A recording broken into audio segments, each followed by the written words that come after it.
Taylor Swift and Travis Kelce shared a kiss on the field after the Kansas City Chiefs won Super Bowl LVIII against the San Francisco 49ers in overtime. Swift touched down in Las Vegas on Sunday afternoon, with actress Blake Lively and rapper Ice Spice ahead of Super Bowl LVIII, and arrived at Allegiant Stadium for the big game. There she was spotted entering the stadium, before heading through the San Francisco 49ers side where her suite is located. A photo shared on social media highlighted the singer carrying a football-shaped bag with the number 87 on it, which is, of course, Travis Kelce's number. She first appeared at a game during September, and the Super Bowl marks her 13th appearance at a game, to 13 being a lucky number for Swift, as her fans well know. Another lucky number nod came from Swift's accessories, with her sporting a gold necklace with the number 87 pendant dangling from it. Just before kickoff, Swift was spotted talking with NFL Commissioner Roger Goodell inside her star-studded suite. Her mom, during the first quarter, Swift had a huge reaction to a play as a shocked Lively looked on, and Kelce's brother, Jason Kelce, and mom Donna Kelce cheered behind them. Body language expert Blanca Cobb spoke about Swift's reactions during the game. In this first quarter moment, she noted, "What a shock."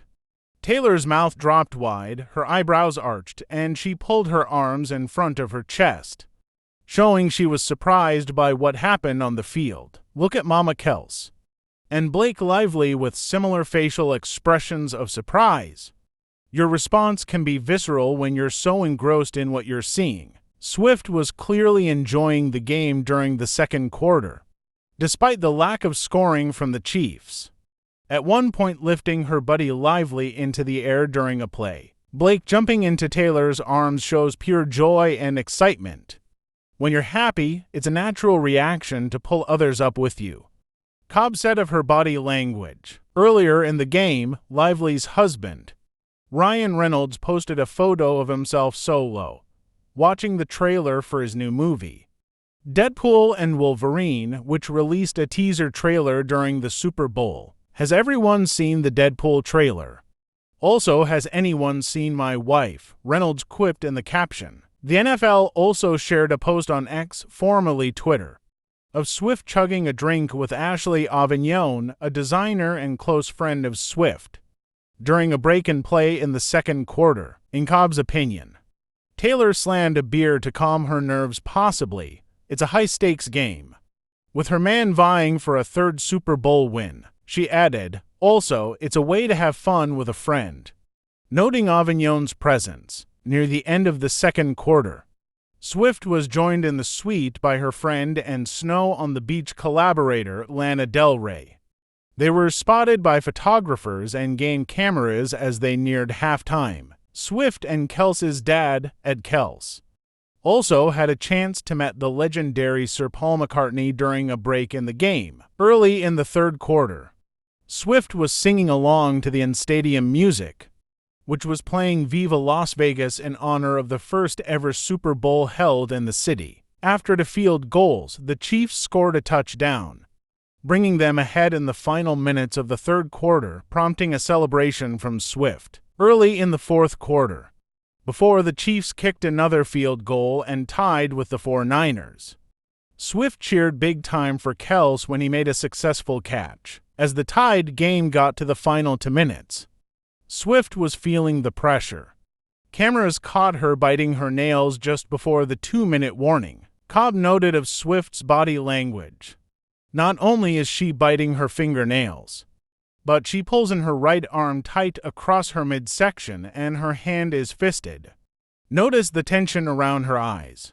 When stressed, you tend to find a way to release the excess energy you feel. Nail biting is one way to soothe your tension.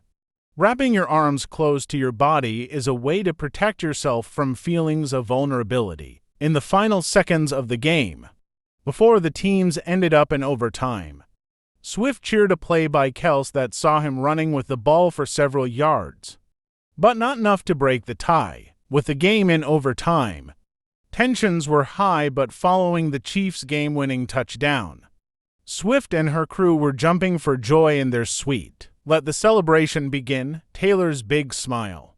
Getting physically closer to friends. And screaming in excitement are powerful emotional releases of the tension and stress built up during the game, Cobb said of the giddy celebration. In another photo, Swift and the suite can be seen all throwing their hands up in the "It's good" hand gesture during the Chiefs' big win. Swift joined Kelce on the field for the post-game celebration, where they shared a kiss after he serenaded the crowd with "Viva Las Vegas" and "Fight for Your Right to Party" by the Beastie Boys. This kiss shows that Travis and Taylor can't get enough of each other. You can tell by Travis's smushed nose. She bringed him in for a tight embrace while their lips sweep together, Cobb said of the sweet moment on the field. Cobb noted that as they hold each other, Travis is taking her in with his eyes while Taylor is bringing him closer to her. This hug is all about closeness and connection. The way that Travis is bringing Taylor toward him is as if he can't get close enough to her. It doesn't appear that he wants to let her go. Taylor's hand hold indicates that she's not letting go. Swift and Kelce's PDA was the culmination of a successful season for the team, a successful year for Swift, and marked the roughly 8th-month mark in their relationship. Swift performed in Japan on Saturday night, before a flight across 9 time zones and the international date line to reach the U.S. to cheer on Kelce. I think some people think that they saw our first date at that game. We would never be psychotic enough to hard launch a first date, Swift said during her Time Person of the Year interview of her September attendance at a Chiefs game. After the big game on Sunday, Taylor will resume her international shows and head to Australia for a show in Melbourne on February 16th.